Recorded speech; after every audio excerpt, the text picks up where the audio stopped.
Good morning everyone, তোমরা সবাই কেমন আছো? আশা করছি ভালো আছো।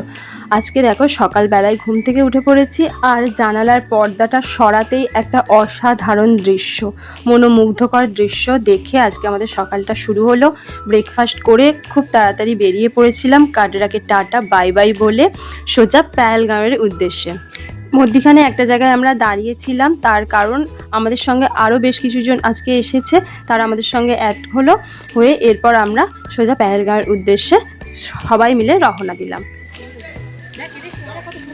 আমরা এখন বানিহালে দাঁড়িয়ে রয়েছি, এখানে একটু স্টে করেছি লাঞ্চ করার জন্য। আর এখানে সব আমাদের পুরনো টিম এসে গেছে। মনিকাদি এবার তো দেখাও কাকে, যে দেখ এই দেখ কাকে এটা বলছি তো। আমরা সবাই ঠান্ডায় হিহি করছি আর একমাত্র এই যে আমাদের ম্যাডাম। লাঞ্চ সেরেই আমরা বেরিয়ে পড়লাম। যত গাড়ি এগোচ্ছে তত প্রাকৃতিক সৌন্দর্য আরও যেন বেড়ে যাচ্ছে। কি অপূর্ব সুন্দর একটা দৃশ্য, নিচে সর্ষে ক্ষেত সবুজ আর হলুদে মোড়া, আর ওই দূরে দেখা যাচ্ছে বরফের চাদরে মোড়া পাহাড়। মনের মণিকোঠাতে একটা অসাধারণ দৃশ্য আবারও গেঁথে রাখলাম। প্রাকৃতিক সৌন্দর্য উপভোগ করতে করতে আমাদের গাড়ি সোজা এগিয়ে চলল। আর দেখো আমরা এখন চলে এসেছি আপেল বাগানে। সবাই বলেছিল যে নামবে, কিন্তু এখানে যেহেতু আপেল ছিল না আর এখন তো আপেলের সিজনও না, সেই কারণে আমরা আর নামলাম না। আমরা এখন চলে এসেছি লিডার নদীতে। লিডার নদীর পাশ দিয়ে আমাদের গাড়ি আস্তে আস্তে এগিয়ে চলছে। আর লিডার নদী দেখে সবাই তো এক্সাইট হয়ে গেছি। আর আমরা ড্রাইভারকে বলছিলাম যে আমাদেরকে নামাতেই হবে, লিডার নদীতে আমরা একটু নামবো, ছবি তুলবো। আমরা এখন সকলের লিডার নদীর ধারে দাঁড়িয়ে রয়েছি।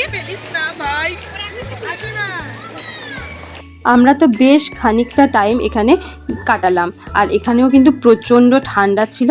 এরপর আমরা এখান থেকে সোজা চলে গেলাম হোটেলে। হ্যালো এভরিওয়ান, আজকে আমরা রয়েছি পেহেলগাঁওতে। আর এখন প্রায় বাজে রাত্রি 11:37। আর এখন এখানে দেখো 3 ডিগ্রি সেলসিয়াস চলছে। ঠিক আছে, এত ঠান্ডা যে ধারণার বাইরে। আমরা তো বুঝতেই পারিনি যে এতটা ঠান্ডা হবে, প্রচণ্ড ঠান্ডা। আর অনেকটা রাত্রি হয়ে গেছে, আমরা যখন এসেছি সন্ধে হয়ে গেছে, সেই কারণে বাইরের ভিউটা দেখাতে পারছি না। বাইরের ভিউটা কিন্তু খুব সুন্দর, সেটা আমি কালকে সকালবেলা দেখাবো। কিন্তু এখানে প্রচণ্ড ঠান্ডা, প্রচণ্ড মানে প্রচণ্ড ঠান্ডা। 3টে ব্ল্যাঙ্কেটস গায়ে দিয়েও ঠান্ডা কাটছে না। মধ্যিখানে মাঝরাতে একবার উঠে দেখলাম -7 ডিগ্রি টেম্পারেচার চলছে। গুড মর্নিং এভরিওয়ান, আমি এখন রয়েছি পেহেলগাঁওতে। আর আজকে কত তারিখ? 21 তো। আজকে 21 তারিখ, সকালবেলা 8:30 বাজে। আর এখানে হচ্ছে -1 ডিগ্রি। তবে ভীষণই ঠান্ডা লাগছে, কিন্তু জানলাটা খুলে বাইরের ওয়েদারটা এত সুন্দর তোমাদেরকে আমি দেখানোর চেষ্টা করছি।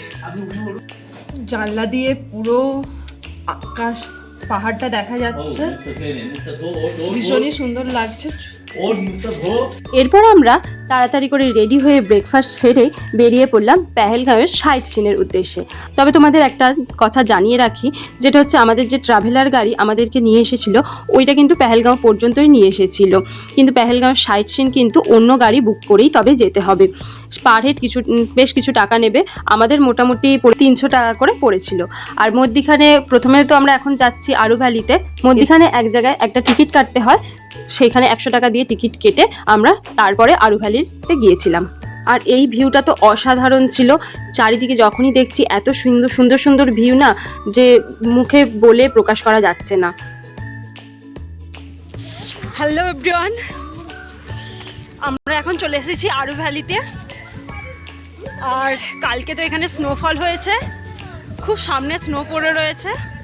আর পিছন দিকে ভিউটা দেখো একবার, অসাধারণ লাগছে। যেদিকে তাকাচ্ছে সেদিকে শুধু বরফ আর বরফ। ও, আর প্রচণ্ড ঠান্ডা, প্রচণ্ড প্রচণ্ড হাওয়া চালাচ্ছে।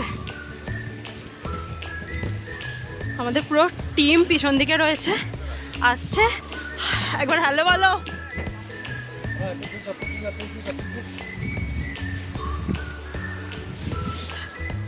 আর পিছনের ভিউটা দেখাচ্ছি। এই সামনে থেকে পুরো বরফ আর বরফ, চারিদিকে বরফে ঢাকা পুরো।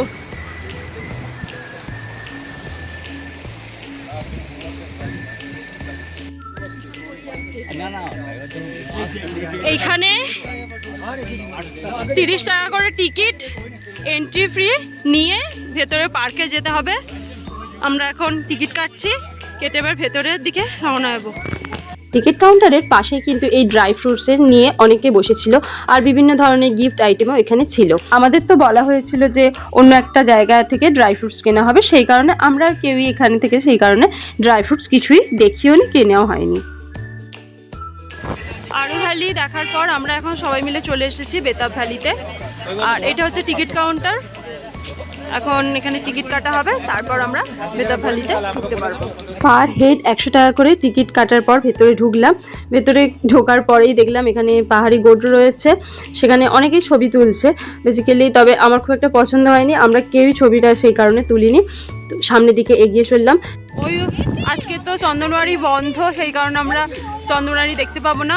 ওই দূরে যে রাস্তাটা দেখা যাচ্ছে ওইটা দিয়ে অমরনাথ যাত্রা শুরু হয়। আমাদের সাইট সিন শেষ হয়ে গেছে এবং ফিরে এসে লাঞ্চ করে আমরা এখন পেহেলগাঁও হোটেল ছেড়ে দিয়ে শ্রীনগরের পথে এগিয়ে যাব। আমরা এখন এক জায়গায় স্টে করেছি, সোজা এখন এসে গেছি ব্যাট ফ্যাক্টরিতে। আর এখানে প্রচুর ব্যাট রয়েছে, অনেকেই দেখছে, আমিও দেখবো, ছেলের জন্য একটা। আমাদের মোট 2টো ট্রাভেলার ছিল, সবাই আমরা এখানে নেবেছিলাম। নেবে সবাই মোটামুটি যে যতগুলো পেরেছে ব্যাট নিয়েছে। এখানে নাকি ব্যাট খুব ভালো হয়।